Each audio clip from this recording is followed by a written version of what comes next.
teologi surat-surat Yohanes.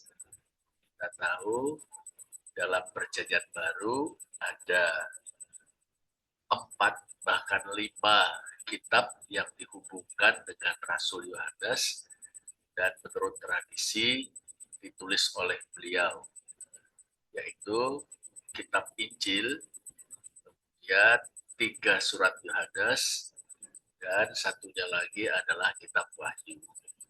Nah, kali ini kita akan melihat 3 surat Yohanes ya. 1 Yohanes, 2 Yohanes, 3 Yohanes. Lihat ini. Nah, surat-surat Yohanes 1 sampai 3 Yohanes itu adalah 3 surat dalam Perjanjian Baru yang secara tradisional disematkan kepada Rasul Yohanes atau dianggap sebagai tulisan-tulisan dari Rasul Yohanes. Menarik, ketiga surat ini memiliki tema, gaya, dan perspektif teologis yang sama. Ini. Kesamaan tema, gaya penulisan, dan sudut pandang teologis itu dipandang mengindikasikan ada satu pengarang yang sama, atau sekurang-kurangnya satu tradisi bersama yang oleh para ahli Perjanjian Baru biasa disebut Johannine tradition atau tradisi Yohanin. Nah, ini dia. Nah, sekarang kita coba lihat ya mengenai pengarang dari surat-surat tersebut. Kalau kita membaca surat 1 Yohanes, kita tidak menemukan nama pengarangnya. Pengarang surat ini tidak menyebutkan dirinya. Itu di surat 1 Yohanes. Surat 2 dan 3 Yohanes, pengarang menyebut dirinya, yaitu Sang Penatua atau Ho Presbyteros. Itu kita bisa lihat di ayat pertama dari masing-masing surat. Nah, lagi menurut tradisi, pengarang 1 Yohanes yang tidak menyebut namanya, juga pengarang 2 dan 3 Yohanes yang menyebut dirinya Sang Penatua atau Ho Presbyteros adalah Rasul Yohanes atau Yohanes putra Zebedeus menurut tradisi. Nah, kalaupun misalnya kita tidak tahu persis mengenai siapa penulisnya, toh kita dengan aman masih bisa mengatakan bahwa pengarang atau penulis surat-surat Yohanes itu adalah seorang pemimpin dari komunitas Yohanin. Dia seorang tokoh utama dari komunitas itu. Nah, juga menurut tradisi komunitas itu ada di Efesus. Nah, komunitas ini memiliki gereja induk atau gereja pertama, dan ada gereja-gereja atau jemaat-jemaat yang didirikan setelah jemaat tersebut. Nanti spekulasi akan menjadi semakin menarik kalau kita menduga bahwa komunitas Yohanes barangkali bercikal bakal dari jemaat Efesus yang didirikan oleh Rasul Paulus. Coba kita belum tahu nih gimana riwayatnya ya. Nah, komunitas Yohanin atau Johannine Community itu didirikan oleh murid yang dikasihi Yesus. Nah, ini yang sering diidentifikasi sebagai Rasul Yohanes ya.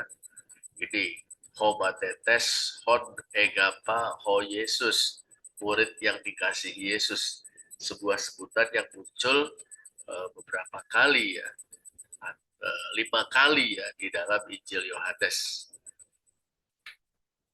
Nah, penulis adalah tokoh atau salah seorang pemimpin, bahkan mungkin pemimpin terkemuka dari komunitas yang didirikan oleh murid yang dikasihi Yesus itu. Kapan surat-surat ini ditulis? Ini sangat boleh jadi ditulis di sekitar waktu yang sama. Artinya, dugaannya yang lazim adalah surat 1 Yohanes ditulis lebih dulu, kemudian ada suatu persoalan yang harus ditindaklanjuti dengan cepat dan tegas, 2 Yohanes, lalu ada ekses dari ketegasan itu yang kemudian dibicarakan dalam surat 3 Yohanes.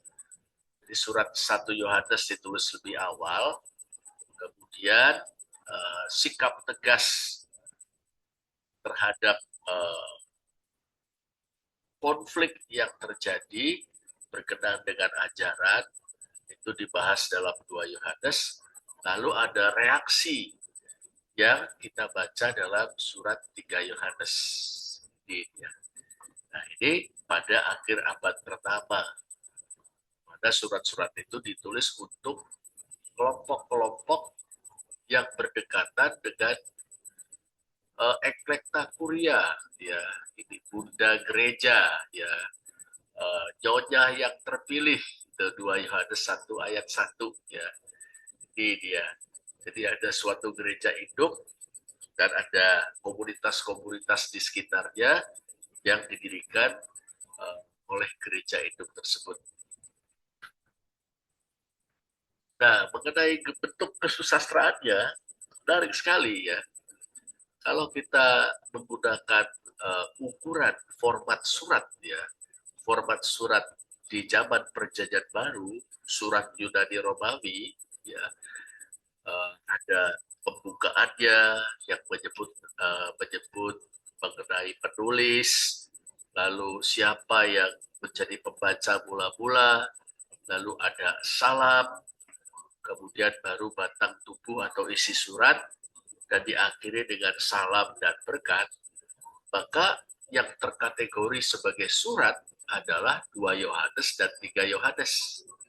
Kalau teman-teman memperhatikan ya, kedua surat itu ya, surat 2 Yohanes ya, misalnya dimulai dengan menyebutkan penulis dari Presbyteros, lalu lalu pembaca yang dituju ya, ibu yang terpilih, atau dalam teks Yunani adalah eklekte kuria, ya, nyonya yang terpilih. Kemudian ada salam di sana ayat yang ketiga. Lalu isi batang tubuh dari surat. Kemudian di bagian penutup ada salam ayat yang ke-13. Begitu juga di surat 2 Yohanes. Diawali dengan penyebutan penulis ini dari penatua, lalu siapa yang dikirimi, Gaius itu, kemudian ada salam di sini. Kita lihat ya, ada doa ya, saya kira malah ada doa di sana. Aku berdoa semoga engkau baik-baik ya. Salam tidak ada, tapi ada doa di sana. Lalu penutup ada salam. Ini damai sejahtera menyertai engkau. Nah, ini sangat berbeda dengan surat 1 Yohanes. 1 Yohanes tidak dimulai dengan pembukaan seperti 2 dan 3 Yohanes. Itu bagian penutup juga tidak ada salam, tapi sebuah peringatan. 5 ayat 21, anak-anakku waspadalah terhadap segala berhala. Sehingga kita bisa mengatakan 2 dan 3 Yohanes adalah surat. 2 Yohanes surat terbuka yang berisi nasihat kepada sebuah komunitas gereja tertentu, gitu ya, kepada sebuah jemaat. 3 Yohanes sebuah surat pribadi. Ya, ini dia. Sedangkan 1 Yohanes memang lebih tepat dipandang sebagai sebuah risalah teologis ya, untuk seluruh komunitas Yohanes. Ini tidak mengherankan, toh kita juga punya surat Ibrani yang lebih merupakan risalah teologis, ya, risalah teologis. Cuma bedanya surat Ibrani tidak dimulai dengan pembukaan yang lazim sebagai surat, ya, seperti 1 Yohanes, tapi diakhiri dengan salam.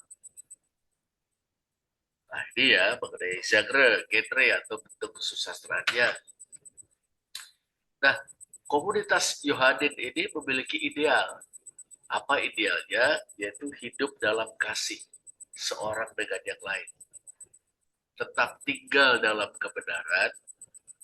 Di kata agape, kata aletheia, ya agape untuk kasih, aletheia untuk kebenaran, ini istilah-istilah kunci. Saling mengasihi, hidup dalam sukacita, memperlihatkan hospitality atau keramah tamahan dengan bersedia menerima dan memberi tumpangan kepada saudara-saudara yang datang dari jauh atau dari komunitas seiman, juga kesaksian tentang kebenaran. Nah, ini ideal yang dianut oleh komunitas Yohanin. Nah, tapi ada konflik dalam komunitas Yohanin itu. Ya, konfliknya ini bukan dengan lawan-lawan dari luar, ya bukan berupa penganiayaan misalnya, tetapi atau melainkan dengan kaum heretik dan skismatik. Wah, ini apa di heretik dan skismatik ya? Heretik berarti pengajar sesat atau penganut ajaran sesat. Skismatik memecah belah gereja atau yang memisahkan diri dari gereja, keluar dari gereja. Kadang-kadang atau seringkali memang ada hubungan antara kaum skismatik dengan kaum heretik. Ya, gara-gara penganut ajaran sesat, kemudian entah diekskomunikasikan, bahkan diusir dari gereja, atau mengeluarkan dirinya sendiri, meninggalkan komunitas iman. Tapi kadang ada skisma yang bukan karena soal ajaran, bisa juga skisma karena perseteruan di antara para pemimpin. Nah, surat-surat Yohanes ini mencerminkan adanya konflik di dalam komunitas Yohanin, konflik dengan kaum heretik dan skismatik. Wah, itu ya. Sekarang kita lihat dulu konflik dalam 2 Yohanes ya. Konflik ini disebabkan oleh masalah doktrinal atau soal ajaran. Kita membaca dalam ayat 4, Sang Pendatua bilang, aku sangat bersuka cita bahwa aku mendapati bahwa separuh dari anak-anakmu hidup dalam kebenaran, en aletheia, sesuai dengan perintah atau entole yang telah kita terima atau kami terima dari Bapa. Ya, berarti memang dalam komunitas itu sebagian berpegang teguh pada ajaran yang dianut oleh gereja. Tapi kita lihat dalam ayat 7, kalau tadi ayat 4, sekarang ayat 7, banyak penyesat ya, poloi planoi ya, planois itu planos itu artinya penyesat ya. Poloi planoi, banyak penyesat telah muncul dan pergi ke seluruh dunia yang tidak mengaku bahwa Yesus Kristus telah datang sebagai manusia. Itu adalah si penyesat dan antikristus. Oplanos, kaio, antikristus. Nah, ini kita boleh dapat menduga ini. Ya, ini ya, ada di kalangan mereka atau di antara mereka yang menganut suatu faham yang berbeda, bahkan bertentangan dengan faham gereja. Kalau gereja meyakini bahwa Yesus Kristus telah datang sebagai manusia, nah, ada yang justru menyangkali itu, Yesus Kristus tidak datang sebagai manusia. Nah, ada sedikit catatan kecil kalau kita sempat mengikuti polemik di antara apologet Kristen dan Muslim, gitu kan. Tidak jarang itu dari pihak teman-teman Muslim itu mengutip ayat dari surat-surat Yohanes yang bunyinya sekitar ini, Yesus Kristus telah datang sebagai manusia. Lalu coba membuktikan tuh Yesus itu sekedar manusia. Padahal jelas itu pembacaan yang salah atas surat-surat Yohanes. Karena justru penulis 1, 2, 3 Yohanes ini menaruh keprihatinan mendalam pada orang yang atau pihak yang hanya memandang Yesus Kristus itu sosok ilahi semata-mata yang tidak sungguh-sungguh manusia atau tidak benar-benar manusia. Itu dia. Jadi jadi komunitas Yohanes ini meyakini betul Yesus Kristus itu Sang Firman yang telah menjadi manusia, betul-betul menjadi manusia, suatu pribadi manusia seutuhnya, kendati ia merupakan inkarnasi dari Sang Firman. Tapi kaum heresi atau kaum heretik ini justru mengajarkan enggak, dia itu sekedar penampakannya saja manusia, tapi tidak pernah sungguh-sungguh jadi manusia. Nah, ini yang biasa disebut doketisme. Nah, ini bagi bagi penulis surat-surat Yohanes ya ini ya hoplanos koko antikristos, itu dia. Ya, penyesat dan antikristus. Ini konflik dalam surat 2 Yohanes, konflik terkait ajaran yang sesat. Di 3 Yohanes konfliknya agak beda, meskipun nampaknya memiliki akar yang sama. Jadi, konflik dalam 3 Yohanes terlihat sebagai konflik di antara para pemimpin komunitas. Nah, di satu pihak ada para pemimpin yaitu Presbyteros, sang penatua, Gaius, penerima surat, dan Demetrius. Itu kita bisa temukan di ayat pertama dan 12. Di pihak lain ada Diotrephes dan para pengikutnya, ayat 9 dan 10. Konfliknya kenapa ya? Gimana ya? Nah, Diotrephes ini menentang pihak penatua, tidak mengakui sang penatua, berkata-kata kasar terhadap sang penatua, tidak mau menerima saudara-saudara yang datang ke dalam komunitasnya, bahkan mengucilkan anggota jemaat yang menerima saudara-saudara tersebut. Jadi dia. Nah, nampaknya Diotrephes ini tidak setuju dengan sikap tegas penatua terhadap para penyesat dalam surat 2 Yohanes. Jadi dalam surat 2 Yohanes itu penatua menegaskan ya, kalau tidak mengakui bahwa Yesus Kristus telah datang sebagai manusia, Sang Firman menjadi manusia seutuhnya, kalau menyangkali hal itu, ya itu penyesat antikristus. Kalau ada pengajar itu atau pengajar macam itu datang ke dalam jemaat kita, jangan diterima.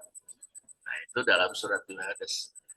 Nah, rupanya Diotrephes itu keberatan dengan ketegasan sikap itu. Ya, boleh jadi dia menganut pandangan yang serupa atau sejalan dengan doketisme, ya, yang memandang Kristus itu sekedar bayangan atau penampakan ilahi, bukan sungguh-sungguh menjadi manusia. Nah, Diotrephes ini membalas atau bereaksi terhadap sang penatua, yaitu dengan menolak, tidak mengakui otoritas sang penatua, bahkan berkata-kata kasar terhadap dia. Kita tidak tahu kata-kata kasarnya apa. Tidak mau menerima saudara-saudara yang datang, ya, yang datang dari kalangan sang penatua, bahkan mengucilkan anggota jemaat yang menerima saudara-saudara itu. Nah, ini ya, kita lihat kalau 2 Yohanes itu yang terbayang adalah heretik, ya, maka di 3 Yohanes ini skismatik, ini Diotrephes, ya. Ya, jadi Diotrephes tidak setuju dengan sikap tegas sang penatua terhadap para penyesat dalam 2 Yohanes. Sekarang kita melangkah ke surat 1 Yohanesnya. Ya, ini pembagian, atau kita bisa melihat garis besar surat 1 Yohanes seperti ini. Pembukaan pasal 1 sampai 1, pasal 1 ayat 1 sampai 4, kemudian isi panjang sekali dari pasal 1 ayat 5 sampai 5 ayat 12, Lalu bagian penutup pasal 5 ayat 13 sampai 21. Bagian isi dibagi dua, hidup dalam terang Allah, itu pasal 1 ayat 5 sampai 3 ayat 10, dan hidup sebagai anak-anak Allah, 3 ayat 11 sampai 5 ayat 12. Nah, sekarang kita coba lihat teologi yang diajarkan dalam surat 1 Yohanes ini. Pertama, jelas inkarnasi Kristus. Fokus utamanya adalah pada realitas atau kenyataan inkarnasi. Bahwa Yesus Kristus telah datang sebagai manusia. Kalau kita perhatikan bagian pembukaan di surat 1 Yohanes 1 itu, ayat 1 sampai 4, luar biasa ya, bagaimana penulis itu menegaskan bahwa Sang Firman telah sungguh-sungguh menjadi manusia. Kita lihat apa yang dikatakannya, 1 ayat 1, apa yang telah ada sejak semula, yang telah kami dengar, yang telah kami lihat dengan mata kami, yang telah kami saksikan, dan yang telah kami raba dengan tangan kami tentang firman hidup. Itulah yang kami tuliskan kepada kami. Firman hidup atau Sang Firman betul-betul telah menjadi manusia. Bisa dilihat, bisa didengar, ya, bisa disaksikan, bisa diraba dengan tangan. Ini suatu penegasan tentang siapakah Yesus Kristus. Dalam 1 Yohanes 4 ayat 2 dan 3 ditekankan ya, ayat 1 Yohanes 4 ayat 2 dan 3, kita mengenal roh Allah. Setiap roh yang mengaku bahwa Yesus Kristus telah datang sebagai manusia, telah datang dari mana? Dari sorga, karena dia Sang Firman. Tapi Sang Firman telah datang sebagai manusia. Nah, setiap roh yang mengaku bahwa Yesus Kristus telah datang sebagai manusia berasal dari Allah. Nah, sebaliknya, setiap roh yang tidak mengaku Yesus tidak berasal dari Allah. Kalau tidak berasal dari Allah berarti apa? Itu adalah roh antikristus. Nah, tentang dia telah kamu dengar, ia akan datang dan sekarang ini sudah ada di dalam dunia. Nah, ini roh antikristus. Ya. Nah, ini agaknya dimaksud yang disebut sebagai antikristus itu adalah ajaran proto-gnostik atau gnostik awal, atau biasa disebut doketisme. Itu bagi para penganut gnostik baik awal maupun kemudian adalah hal yang tidak dapat dibenarkan bila Allah itu diyakini menjadi manusia. Mengapa? Allah itu roh, manusia itu materi. Roh itu suci, materi itu jahat dan cemar. Jadi tidak mungkin Allah menjadi manusia. Tidak mungkin Sang Firman menjadi manusia. Masa yang roh menjadi yang materi? Ini dia. Bahkan, misalnya, kalau kita kembali kepada Yohanes 1 ayat 12, Firman itu telah menjadi manusia. Ya, dalam teks Yunani itu sangat menarik ya. Bila diterjemahkan harafiah, Firman itu telah menjadi daging. Ya. Coba bacakan dari bahasa Yunani, Yohanes 1 ayat 12 ya. Ini 1 ayat 14, maaf, 1 ayat 14. Ya kan begini. Kai hologos sars egeneto. Hologos sars egeneto. Sang Firman telah menjadi daging. Ya, sars itu daging dia. Nah, ini sesuatu yang tidak bisa diterima oleh para penganut gnostik awal atau doketisme, ya, para penganut doketisme. Itu daging itu materi, manusia itu materi. Itu Sang Firman menjadi daging atau yang ilahi mengenakan yang yang ilahi mengenakan yang bersifat materi. Itu tidak mungkin. Lalu bagaimana? Oh, Yesus itu hanya kelihatan saja. Jadi yang nampak pada kita bukan sungguh-sungguh real, yaitu sebagai manusia. Tidak bisa dia diraba, tidak bisa kita bergaul dengan dia sewajarnya dengan manusia lumrah. Nah, ini doketisme, gitu ya. Nah, nanti yang menarik, doketisme ini coba menjelaskan peristiwa penyaliban Yesus, gitu. Jadi kita tahu dalam tradisi gereja ya. Jadi kalau menurut doketisme itu yang disalibkan bukan uh, Yesus Kristus ya, yang telah firman yang telah menjadi manusia, tidak. Yang disalibkan adalah orang yang dibuat serupa atau diserupakan wajahnya dengan Yesus. Nah, kalau menurut Basilides, orang itu adalah Simon dari Kirene. Sedangkan Sang Kristusnya sendiri sudah menghilang dan menyaksikan adegan penyaliban itu dari atas sebuah gunung. Itu kalau menurut seorang penganut doketisme, pemimpin doketisme yang bernama Basilides di awal abad kedua. Nah, ini ya. Nah, pengarang menegaskan bahwa Yesus bukan sekedar suatu entitas rohani.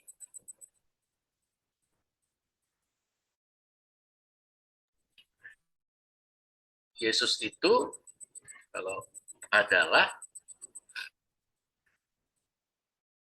seorang manusia yang berdarah dan berdaging, yang hidup, mati, dan bangkit.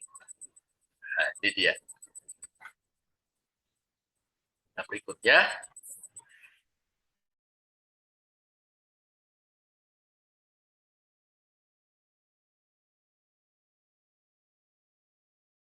adalah mengenai persekutuan dengan Allah dan saudara seiman. Ya, di koinonia, ini persekutuan dengan Allah, yaitu Bapa dan Anak, serta persekutuan dengan sesama orang percaya.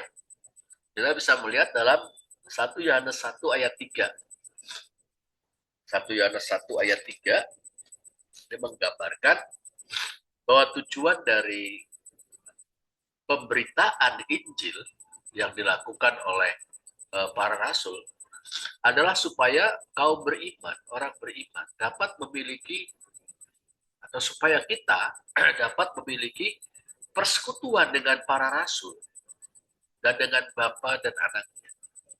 Yang lain, kalau kita bicara tentang persekutuan, itu tidak lepas dari Allah dan para rasulnya.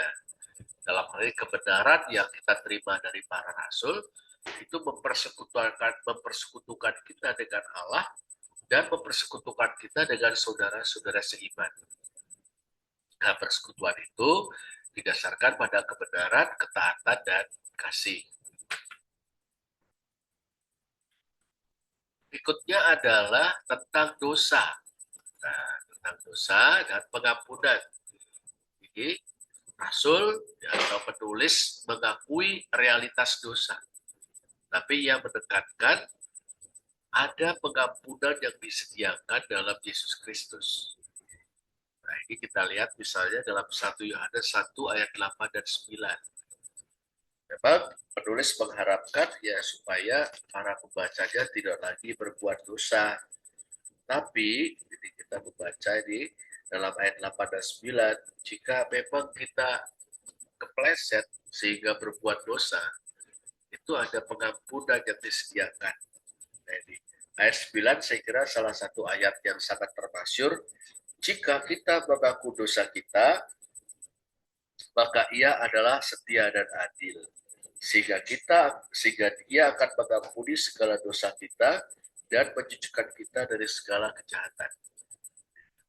Tapi Rasul juga nggak mau sampai kita itu menjadi lalai. Ya udahlah, gampang, ada pengampunan dalam Kristus. Dia menegaskan pentingnya berhenti dari kehidupan dalam dosa. Ini bisa kita lihat di 1 Yohanes 3 ayat 6 sampai 9 ya. di dalam 1 Yohanes 3:6-9 menarik sekali. Dia bilang gini, khususnya ayat 9 ya.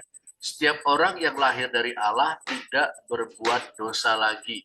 Nah, memang ini membuat kita bisa salah paham apakah Yohanes mengandung sejenis paham perfeksionisme bahwa bisa saja orang Kristen itu berhenti berbuat dosa, tidak lagi berbuat dosa sama sekali. Tapi maksud beliau bukan begitu, karena kata yang dipakai berbuat dosa ini mengambil bentuk present ya, mengambil bentuk present. Bisa kita cek di 1 Yohanes 3 dalam teks Yunani itu ayat yang ke-9. 1 Yohanes 3:9 dikatakan di sana ini Pascho GG Demenos Ektuteo hamartian upoiei. Nah ini Menos itu artinya yang telah dilahirkan, Ektuteu dari Allah, hamartian upoiei, hamartia dosa, ya, upoiei tidak berbuat. Tapi kata poiei berasal dari kata kata dasarnya adalah poiein atau poio. Ditulis poie itu adalah present aktif indikatif ya orang ketiga tunggal. Nah, present di sini dalam tata bahasa Yunani artinya bukan sekedar sekarang tapi terus-menerus. Terus-menerus. Nah, kalau kita baca secara lengkap berarti kan begini. Semua yang telah dilahirkan dari Allah tidak lagi terus-menerus berbuat dosa. Nah, itu dia artinya. Jadi kalau betul kita telah dilahirkan kembali atau dilahirkan dari Allah, itu, maka kita tidak lagi terus-menerus berbuat dosa. Masih bisa berbuat dosa, iya. Masih bisa gagal, iya. Tapi tidak terus-menerus berbuat dosa. Nah, kalau dalam ungkapan Rasul Paulus itu berarti kita tidak lagi hidup di dalam dosa. Kalau ajaran Rasul Paulus ya dalam Roma 6 dan Roma 8 seperti itu. Roma 6 dan Roma 8. Jadi bukan berarti kalau sudah ikut Yesus itu sama sekali tidak berbuat dosa atau sudah dilahirkan kembali maka sama sekali tidak berbuat dosa, tidak. Melainkan sudah tidak lagi terus-menerus berbuat dosa. Nah, pasti kadang-kadang jatuh, kadang-kadang kepleset, tuh. Disitulah tersedia pengampunan manakala kita menginsyafinya, mengakuinya, mohonkan ampun, bangkit kembali. Nah, di situ tersedia pengampunan. Nah, ini ya. Lalu yang keempat tentang kasih. Ini suatu perintah sentral dalam surat-surat Yohanes ini ya. Kau beriman dipanggil untuk saling mengasihi. Yang luar biasa adalah ada ortodoksi, yaitu ajaran yang dipegang teguh bahwa Sang Firman telah menjadi manusia, itu, tapi juga ada suatu ortopraksi, ya, ortopraksis ya, yaitu kasih. Kita yang percaya pada Yesus Kristus Sang Firman menjadi manusia, kita mendapat persekutuan baik dengan Allah maupun seorang dengan yang lain. Nah, persekutuan itu berkenaan dengan sesama orang percaya dijiwai dengan kasih. Berkenaan dengan Allah, ketaatan. Jadi persekutuan kita dengan Allah dalam Kristus ya ditandai atau dijiwai dengan ketaatan. Persekutuan kita seorang dengan yang lain dalam Kristus itu dijiwai dengan kasih. Nah, ini 1 Yohanes. Itu dia. 1 Yohanes 4 ayat 7 dan 8 menyatakan kasih berasal dari Allah. Setiap orang yang mengasihi lahir dari Allah dan mengenal Allah karena Allah adalah kasih. Ini dia.